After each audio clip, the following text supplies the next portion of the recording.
오늘 이 짧은 시편에서 마지막 절에 나오지만은 하나님이여 속히 심판하소서 이렇게 기자는 간구하고 있습니다.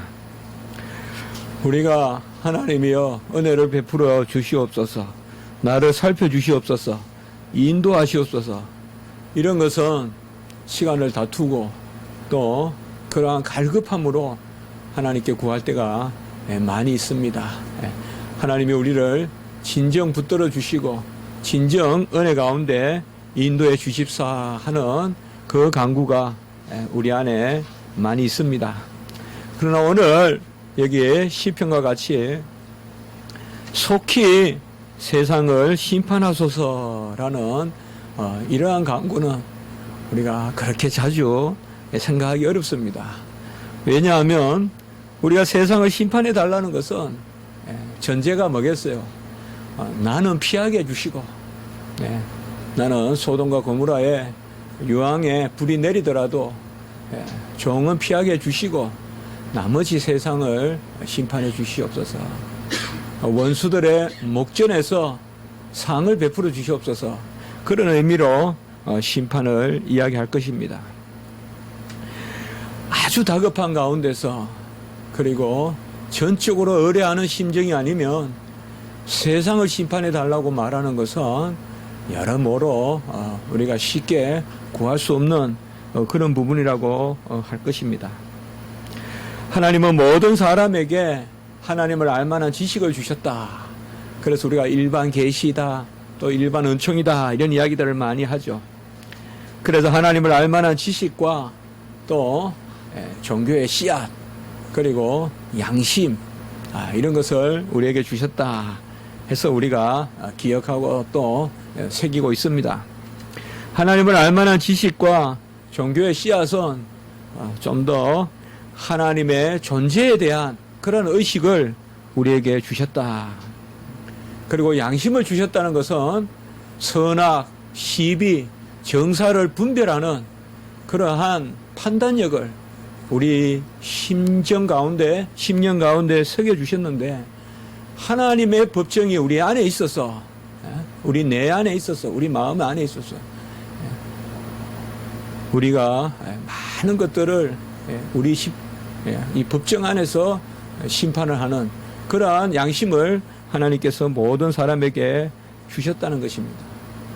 하나님의 존재에 대한 그러한 의식을 모든 사람에게 주었지만은 사람들은 그것을 오히려 피하고 또 간혹은 병적으로 거부하고 대적합니다. 그게 바로 우상을 섬기는 그런 모습입니다. 칼빈과 같은 경우에는 보면 우상은 하나님이 우리에게 하나님을 알만한 지식을 주셨다는 것에 대한 가장 명확한 그러한 표가 된다. 우상을 섬기는 것이 바로 역으로 생각하면 하나님께서 우리에게 종교성을 주셔서 그렇게 사람들이 온전히 하나님을 좋지 아니하면 역으로 우상을 섬기는 그런 모습을 가지고 있다는 것입니다. 우리가 어릴 때 막대기를 가지고 놀면 얼마나 귀합니까? 그래서 다 귀하죠. 어릴 때는 잘 없으니까.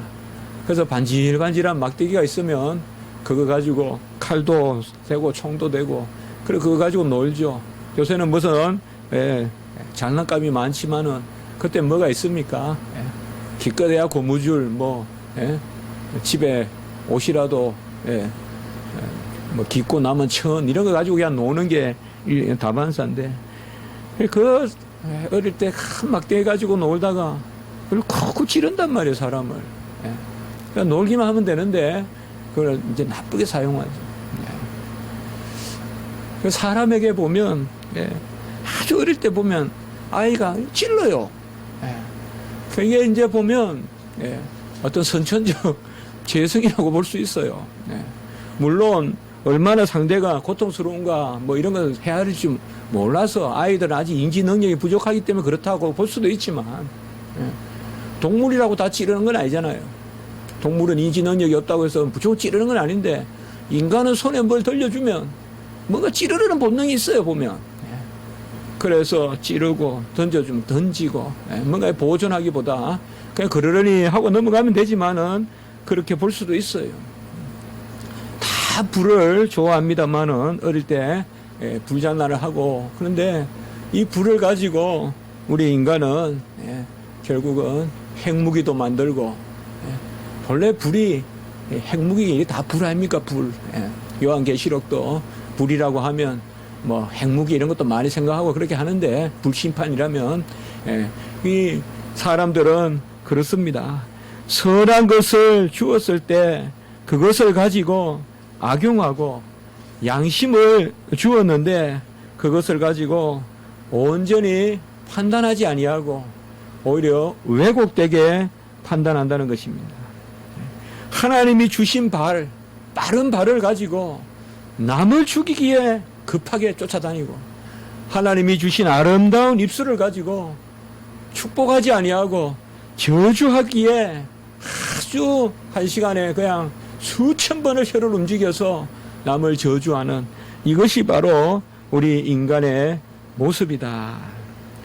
하나님의 계심에 대한 그런 의식이 선천적으로 주어졌지만은 오히려 그 의식을 악용해서 또 다른 하나님을 만들어 우상을 섬기고 급기야는 하나님이 없다 하고 하나님을 대적하고 또 우리 인간 안에 선악과 그런 시비와 정사를 옳고 그름을 분별할 수 있는 그런 분별력을 주셨는데도 불구하고 그 분별력과 함께 뭔가 병적인 그러한 죄성이 드러난다 이 말이에요.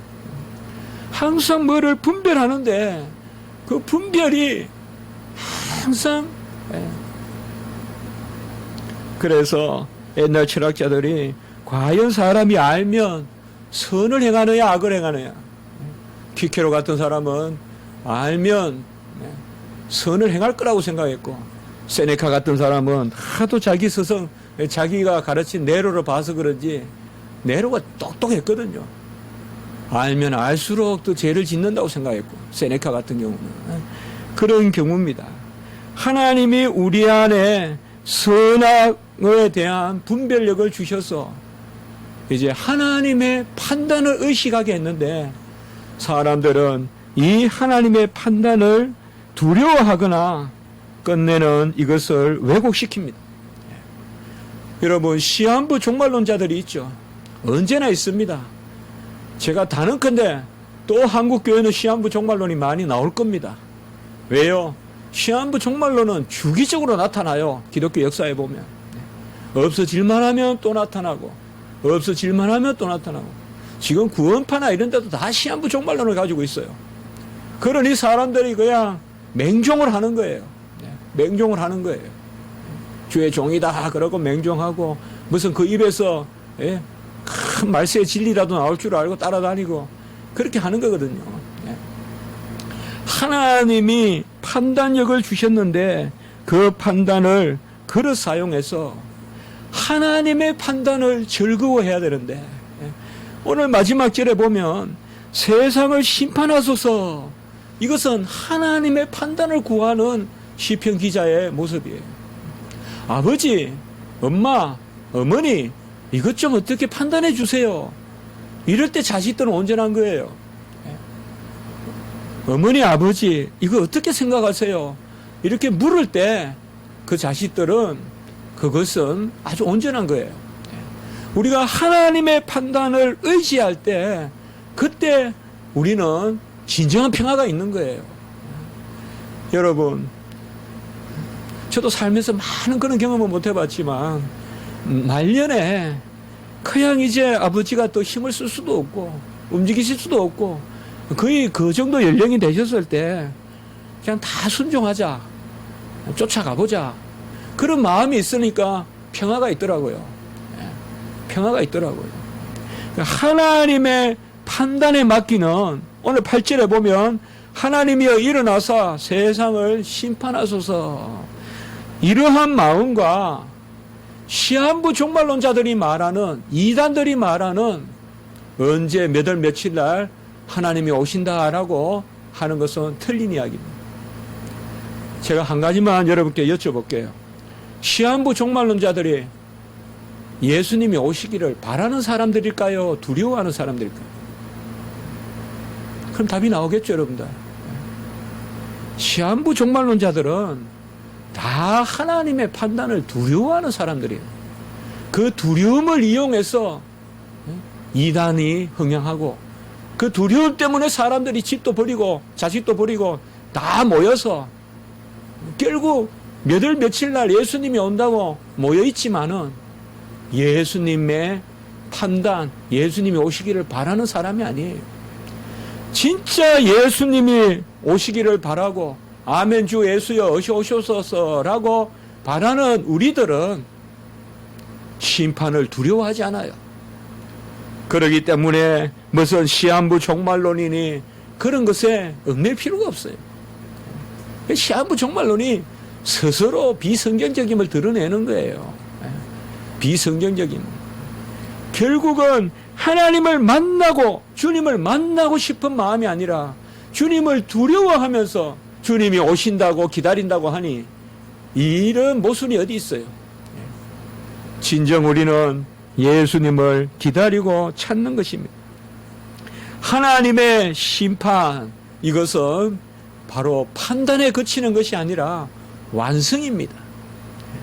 하나님의 심판은 하나님의 완성이에요. 가라지를 걷어내고 알곡을 드리는, 바로 하나님이 지으셨기 때문에 하나님은 마지막을 아세요. 지은 분만 마지막을 알아요. 절대 피조물은 마지막을 알 수 없어요. 시작도 알 수 없고 지은 분만 시작과 마지막을 아는데, 하나님이 지으셨기 때문에 하나님이 마지막을 아시고 그 마지막에 심판하시오. 그 심판은 세상의 완성이고 인류 구원의 완성이에요. 오늘 8절 후반부에 보십시오. 세상을 심판하소서, 모든 나라가 주의 소유이기 때문입니다 라고 이렇게 말하는 것이 그것입니다. 주님이 모든 것을 지어서 주님의 소유이기 때문에, 하나님의 소유 개념은 그저 점유가 아니에요. 시작과 끝의 개념이에요. 너는 내 것이라고 할 때 지금 점유하고 있다는 게 아니에요. 지금 너를 내 주문에 넣고 있다는 게 아니에요. 나는 너의 시작이요 너의 끝이요.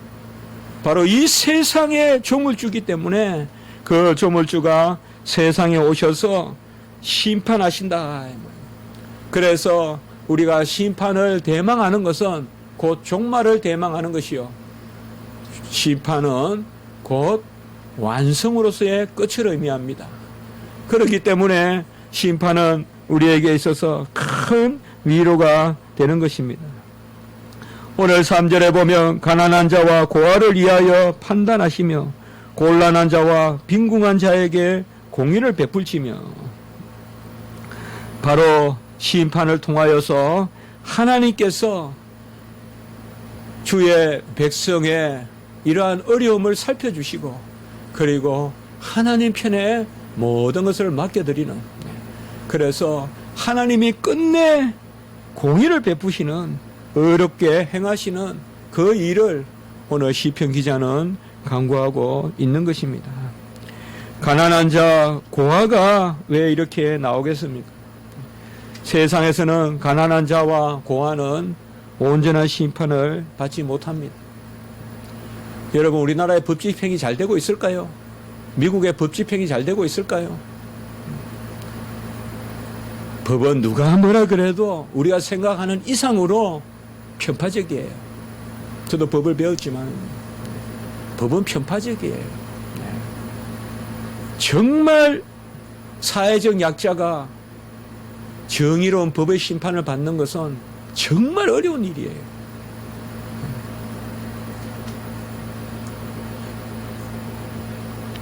여러분들, 판사나 검사가 은퇴하고 나서 대우를 받는 거 있잖아요. 그래서 생사 여탈권을 주는 거예요. 부장판사, 부장검사하고 뭐 대법원 막 이 정도 판사 검사 했으면 그건 뭐 말할 바도 없죠. 무조건 한두 사람은 살릴 수 있도록 해주는 거예요. 그 후배들이. 이게 말이 되는 소리예요. 정관 대우라는 거예요.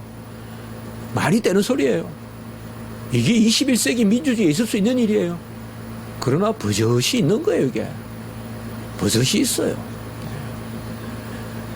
정말 법이 있어서 기쁜 일이지만은, 법이 있어서 차가 다니고 법이 있어서 사람이 건너 다닐 수 있지만은, 정말 법만큼 우리 인간의 가장 죄성을 드러내는 것도 드물어요.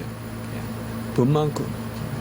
우리는 법만 잘 되면 다 잘 되겠다라고 이렇게 생각하지만 거꾸로예요. 법만 잘 되면 이미 다 잘 된 거예요. 모든 게 온전해야 법이 잘 되는 거예요, 그게. 그만큼 법이 쉽지 않거든요. 가난한 자와 고아를 위하여 판단하라. 성경에는 계속 그렇게 말하고, 우리 주님이 이 땅에 오셔서 이제 가난한 자와 고아를 돌아보시는 분으로 그렇게 왜 회당에서 읽으시고, 그렇게 메시아 되심을 가난한 자, 가부, 고아를 돌보는 그런 분으로 나타나실까요? 바로 그것은 주의 공의로 사악한 것을 곱게 하시는, 길을 바르게 하시는 그 일을 우리 주님이 하시기 때문에 그러한 것입니다. 우리는 가난한 자, 고아가는 이 세상에서 사실상 언제나 심판을 기대할 수가 없어요. 이 세상의 법이 완전하다면 그것은 헛된 생각이에요. 노웨어예요. 유토피아예요. 에르혼. 그 에르혼 소설 있잖아요, 여러분. 노웨어란 말이에요. 유토피아. 없다는 뜻이에요. 이 지상에. 우리가 세상을 살아갈 때 주의 심판, 속히 심판하소서라고 간구할 때가 있어요. 그것은 어떻게 보면 이 세상이 가장 세상적인 모습을 드러냈을 때 우리는 그러하게 간구합니다. 가난한 자와 고아를 위하여 판단하시고, 3절 후반부에 보면 곤란한 자와 빈궁한 자에게 공의를 베풀어 달라. 곤란하고 빈궁한 것은 경제적인 어려움도 되지만은 의에 줄이고 목마른 자들, 이러한 자들에게 공의를 베풀어 달라라고 이렇게 기도하고 있습니다. 여러분, 우리가 어렵다면 필히 주의 나라의 공의를 위해서 기도할 것입니다. 내가 주의 나라의 공의에 대한 기도 제목이 없다면 나는 이미 불의에 익숙한 사람이에요. 아무 불의에 대한 감각도 없고, 아무 세상 돌아가는 데 대한 불만도 없고, 단순한 불만은 안 되겠지만, 기독교인은 그저 이래도 좋고 저래도 좋은 이열령 비열령하는 그게 기독교인은 아닙니다. 기독교인은 분명한 불의를 알고 그 가운데 하나님의 공의를 위하여 기도하고, 그 가운데 불의에 있는 그 약자들, 오늘 고아와 가부와 같은 사람을 도우러 나서는 것, 그것이 바로 기독교인입니다. 그걸 주님이 이 땅에 와서 행하신 것입니다. 우리는 무엇보다도 오늘 말씀을 통하여서 주여 공의를 베풀어 달라는 이 기도를 다시 한번 새겨봐야 되겠어요. 언제부턴가 기도 자체가 과연 공의에 기초하고 있는지, 무조건 나만 그냥 봐달라는 건 아닌 건지, 과연 저 사람이 더 나보다 열심히 땀을 흘리고 노력했다면, 과연 저 사람이 나보다 더 착하다면 주여 저 사람을 나보다 낫게 하소서라고 기도할 수도 있어야 될 터인데, 우리는 무조건 나니까 과연 우리가 공의를 위하여 얼마나 기도합니까? 주여 그야 두시옵소서라고 기도할 수 있습니까? 주여 무조건 나를 세워달라고만 기도하지, 주여 그야 두시옵소서, 주여 종을 종된 것만큼 주시옵소서. 사실상 우리가 그렇게 기도하지는 않겠지만은 사실상 그런 마음은 있어야 되거든요. 그래야 사실 하나님의 나라에 합한 것입니다. 우리는 가난한 자와 고아, 그것이 나일 수도 있고 타인일 수도 있습니다. 나만 항상 억울하고, 나만 항상 약자의 편에 있고, 항상 나는 남에게 당하는 사람이고, 그것도 온전치 못한 것입니다. 나도 누군가를 해코지하고 있고, 나도 지금은 누군가에게는 따뜻한 존재가 안 되나, 누군가에는 아주 찌르는 그러한 칼과 같은 존재도 될 수가 있죠. 4절에 보면 가난한 자와 궁핍한 자를 위하여 구원하여 악인들의 손에서 건질지니라 라고 이렇게 말씀합니다. 또 가난한 자, 궁핍한 자라는 그 개념이 나옵니다. 심령이 가난하고 의에 굶주리고 또한 선을 행하다가 핍박을 받고 옳은 생각으로 위의 것을 바라보고 밑의 것, 아래의 것에 대하여 좀 허술한 삶, 이런 것들이 바로 오늘 가난한 자와 궁핍한 자입니다. 주의 심판은 그들을 구원하여, 구원한다는 말은 바로 이끌어 낸다는 거죠. 빼낸다는 거죠. 악의 구덩텅이에서 그들을 빼내서 악인들의 손에서 건질지니라 라고 이렇게 말씀하고 있습니다. 주님의 심판은 우리에게 온전한 자유의지를 발휘할 수 있도록 할 것입니다. 지금 악인의 의지가 흥황하고 있지만은, 악인의 뜻이 이 세상을 지배하고 있지만은, 마지막 날 우리 성도들의 자유의지는 하나님께 영광을 올리고 선을 행하는, 하나님을 기쁘시게 하는 자유의지는 더 왕성하게 발휘될 것입니다. 지금 우리는 많이 억눌러 있습니다. 이 세상에서 우리는 많이 억눌려 있어요. 죄의 노예 의지가 의지로 가장하고 있는 세상이에요. 죄의 노예 의지예요. 알고 보면 다 그래요. 알고 보면 다 그래요. 20대에 다 정치가가 안 되고 싶은 사람이 어디 있겠어요? 다 꿈꿔보는 거죠. 그러나 40대, 50대가 보면 정치가가 뭐냐 하는 것도 생각해 볼 수가 있어요. 정치가들의 의지, 그들이 남을 위해서 행하겠다는 의지, 이런 것들이 얼마나, 저번에 누가 피켓을 들고 글을 써놓은 걸 보니까 머리에서 발끝까지 다 바꾸겠습니다. 머리에서 발끝까지 다 바꾸겠습니다. 도와주십시오. 그래서 한번 생각을 해봤어요. 머리까지 발끝, 이거 많이 듣던 이야기인데, 머리에서 발끝까지 다 탈하겠다고, 기독교 강요에 나오는 이야기 아니에요. 머리에서 발끝까지 어떻게 다 바꾸겠다는 거래요. 이제 세월호 사건으로 어려움을 당하니까 한 번만 봐주면 머리에서 발끝까지 다 바꾸겠다. 어제 뉴스인가 보니까 그 사람이 세월호 희생자들에게 욕을 하고, 불과 며칠 전 선거할 때는 머리에서 발끝까지 다 바꾼다 해놓고는 이제 배가 부르다 싶으니까, 이제 더 이상 선거할 일 없다 싶으니까 세월호 유족도 없고 뭐도 없고, 그분들의 고난이, 우리의 이러한 근성이 얼마나 갈까 다 예상은 했지만은, 그러나 너무 빠른 거 아니에요. 벌써 잊어버렸다는 게, 그 슬픔은. 이런 모습들이 과연 이 세상에 의지가 뭐냐.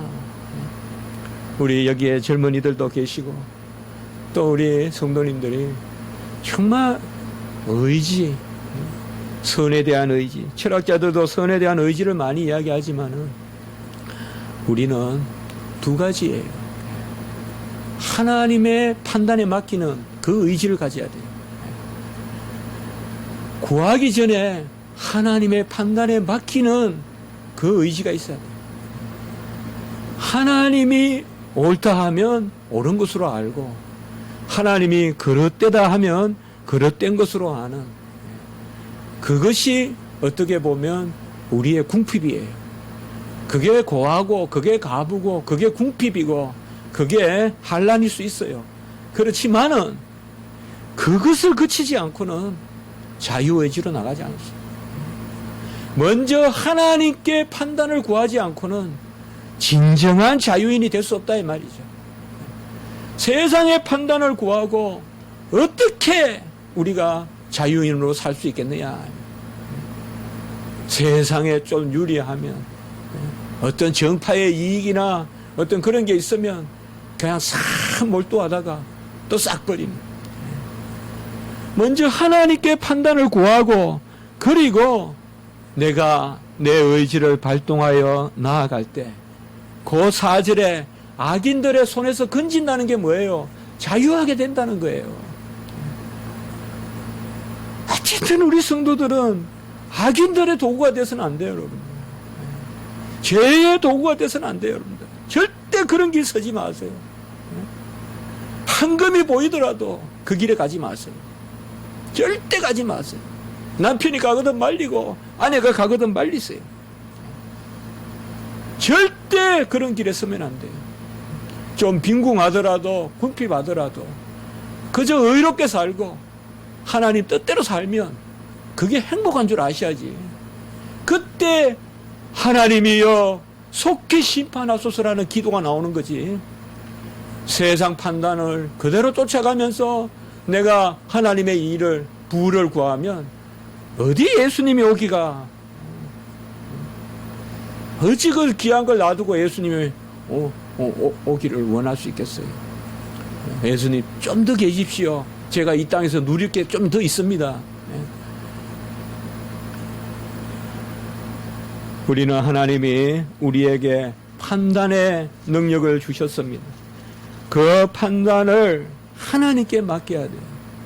양심을, 하나님의 법정을 우리 안에 항상 날마다 여신다고 했어요. 그게 양심이라고 했어요. 그러니까 이 양심의 법정에서 우리는 사실 10의 9은 아니면 100의 99는 다 하나님이 알려주세요. 뭐가 옳은지 그런지. 그릇된 것 행하면 안 되지만 그릇된 것은 그릇되다가 하셔야 돼요. 그릇된 건 그릇되다고 하셔야 돼요.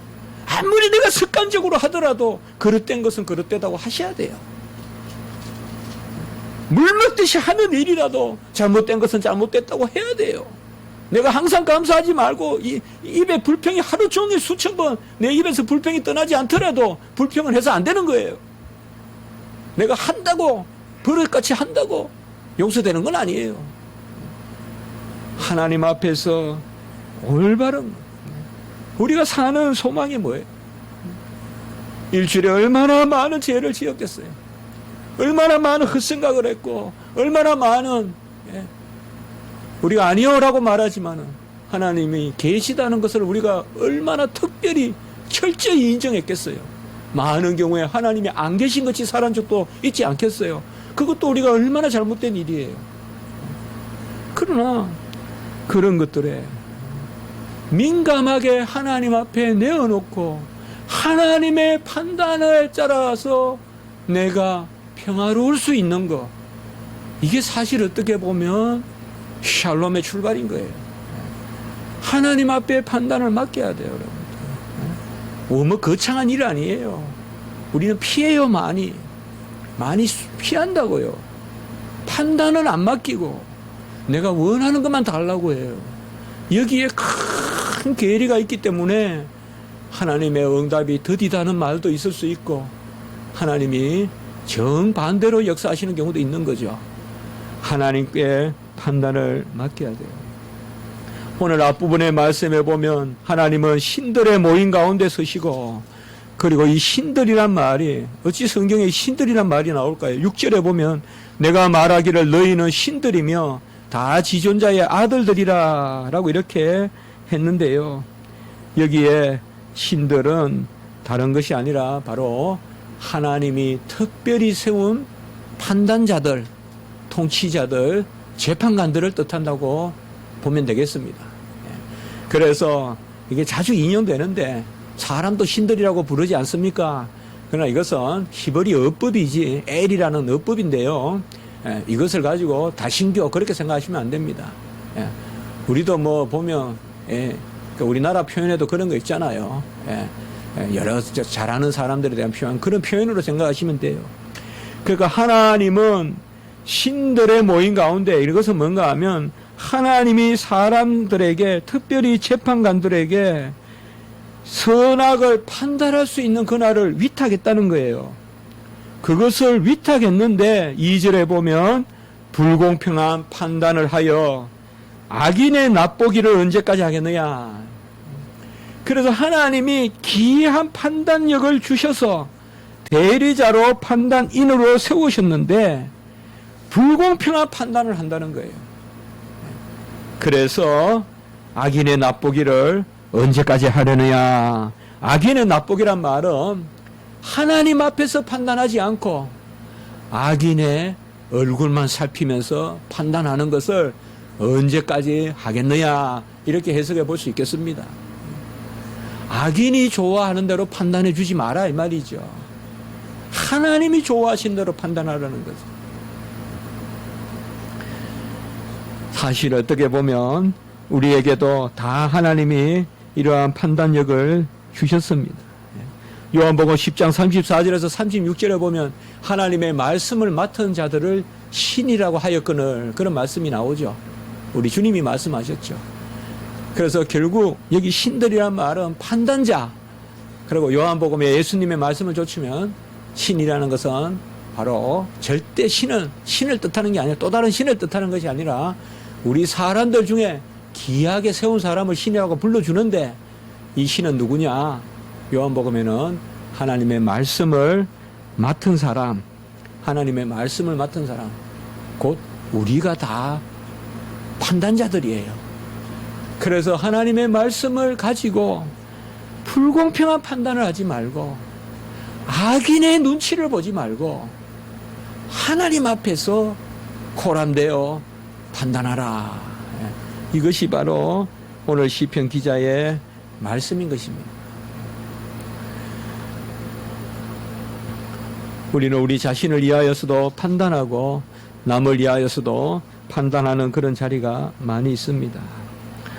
무엇보다도 오늘 말씀과 같이 우리는 하나님을 궁극적인 판단자로, 우리는 대리인으로 여기고 모든 일을 수행해야 됩니다. 실제로도 이제 우리가 점점 성장해 갈수록 나의 판단이 많은 것을 좌우할 수도 있어요. 대통령의 판단은 한 나라를 망하게도 할 수도 있고 한 나라를 금방 이렇게 세울 수도 있어요. 히틀러라는 사람은 한때는 독일을 완전히 불과 몇십 년 만에 세계 강국으로 올려놨죠.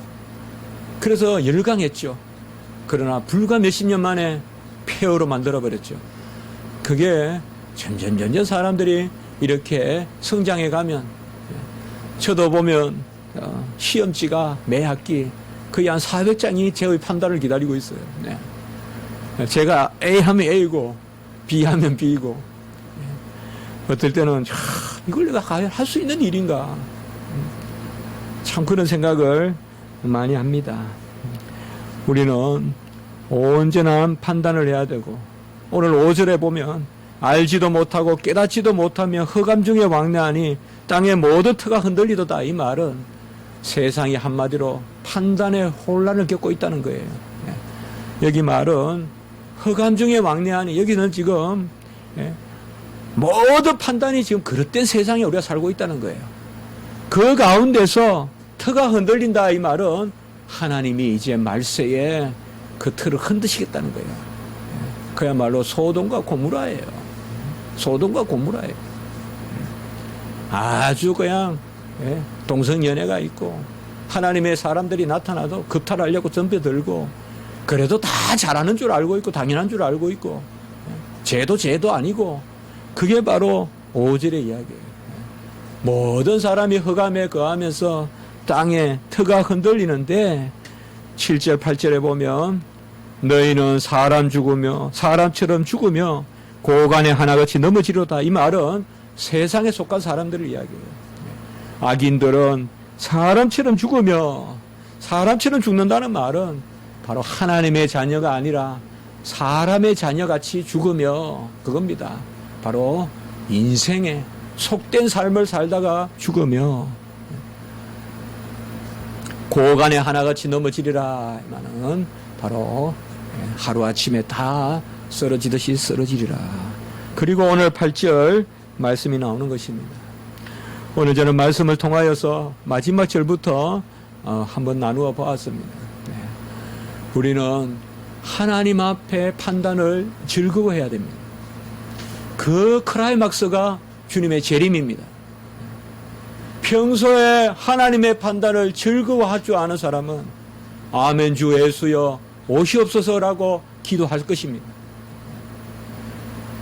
내가 하나님의 판단에 쓰십시오. 좋은 게 좋은 것으로 살지 마십시오. 그저 내가 이렇게 한마디 하면 온갖 풍지풍파가 일어나서 우리 커뮤니티가 깨지고 우리의 삶이 혼란스러워지니까 넘어가자 그렇게 살지 마십시오. 하나님 앞에 올바른 것은 올바르게 판단을 하고 우리가 그렇게 살 수 있게끔 기도하시고 그 자리에서 고난을 이겨낼 수 있도록 기도하시고 그 가운데 하나님의 판단을 쫓도록 그게 우리가 필요한 거예요. 우리는 아무리 십자가 지기 교회 성도가 연약해 보여도 우리 성도 한 분이 올바르게 하나님의 판단을 구하면 엘리야 같이 사용될 것이요. 하나님이 이 시대를 움직이는 선각자로 선지자로 사용할 것입니다. 이 세상이 다 휩쓸려 소돔 고모라 같이 가더라도 우리는 깨어서 하나님의 음성을 아브라함 같이 구할 줄 아는 하나님의 판단을 구할 줄 아는 그래서 하나님의 심판을 놓고 하나님 앞에 기도할 줄 아는 그러한 사람이 되어야 되겠습니다. 여러분, 성도의 불평이 아니라 성도의 억눌림이 없는 것은 성도답지 않은 것입니다.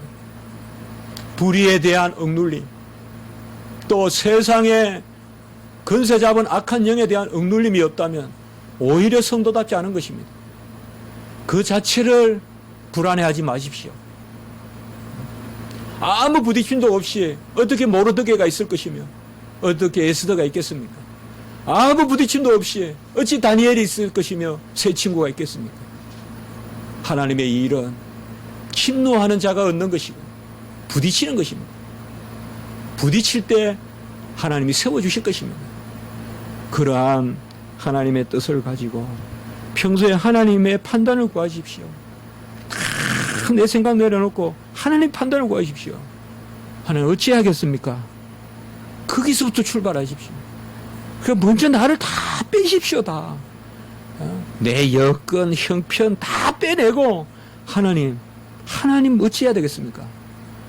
그러면 오히려 모든 게 따라갑니다. 내 여건, 형편 먼저 생각해서 기도하면 잘 갈 것 같아도 전부 힘듭니다.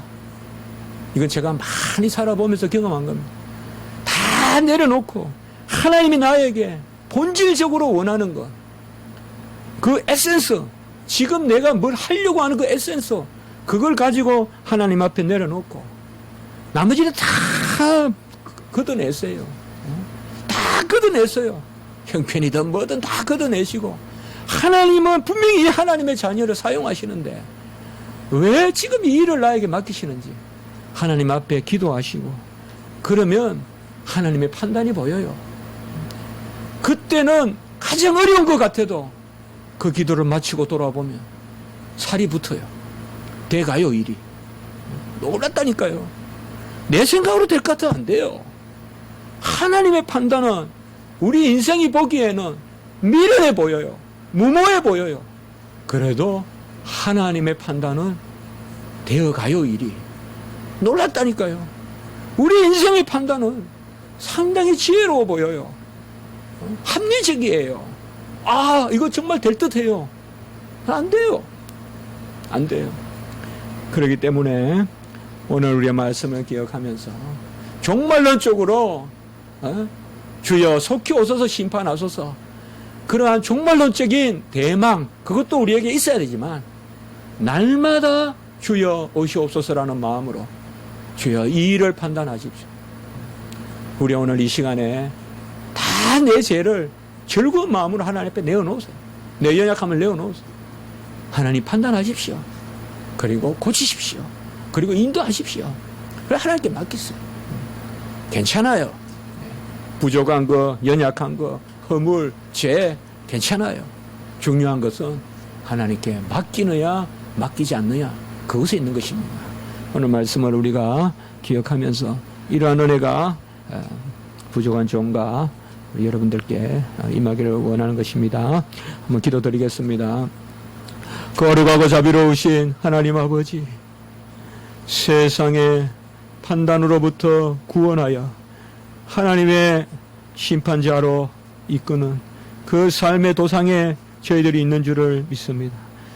날마다 온유한 자의 자리에 서고 의를 위하여 핍박을 받는 자리에 서게 하시고, 버릇과 같이 내가 옳고 하나님은 그저 내 판단을 옆에서 도와주시는 분으로 생각할 것이 아니라 먼저 하나님이 판단하시고 하나님의 일을 내 가운데 이루어가는 은혜의 역사가 있게 해 주시옵소서. 우리 교회는 여호와 하나님의 판단이 앞서는 교회가 되게 해 주시고, 그리하여 여호와 하나님께 영광을 올려드리고 여호와 하나님의 뜻만이 온전히 서는 교회가 되게 해 주시옵소서. 성경교리정의 아카데미 불쌍히 여겨주시고 하나님이여 판단하셔서 주의 옳은 일을 우리를 통하여 이루어 주시고, 한국교회의 한 교사라도 우리가 양성하는 그러한 큰 일을 감당할 수 있도록 주님 인도하여 주시옵소서. 감사합니다. 지금 연약한 심령, 지금 우리가 도무지 일을 할 수 없다고 하나님 앞에 항상 피하는 우리의 심령, 오늘 이 시간에 하나님 앞에 나아가고자 합니다. 우리가 할 수 없던 것, 습관적으로 하던 것도 다 내어놓고자 합니다. 하나님이여 판단하시고 우리를 깨닫게 하시고 돌이키게 하시옵소서. 나아가게 하시옵소서. 구주 예수 그리스도 이름으로 감사하며 기도드리옵나이다. 아멘.